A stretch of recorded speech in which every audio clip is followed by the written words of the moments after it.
Hello বন্ধুরা, শুভ দুপুর। তোমরা সবাই কেমন আছো? আশা করি ভালো আছো। আমিও ভালো আছি। গরমে আর কি ভালো থাকে বলো। আর কি রান্না করেছি চলো তোমাদের সঙ্গে শেয়ার করি। আর আমার যদি ভিডিওটা ভালো লাগে লাইক করবে, কমেন্ট করবে, সাবস্ক্রাইব করে দেবেন, সবসময় পাশে থাকবেন।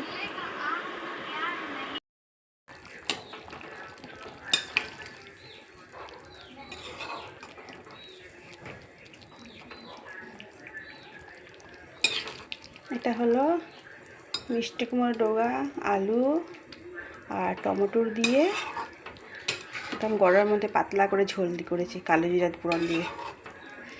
আর এখন উপর থেকে একটু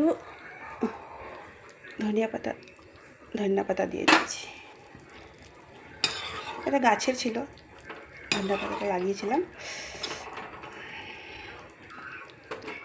কি সুন্দর লাগছে না দেখতে কালারটা, কিন্তু কালার দিই নাই, পাকা পাকা কাঁচা লঙ্কা পেস্ট করে এটা দিয়েছি। এটা হলো ধনিয়া পাতা বাটা, ডাল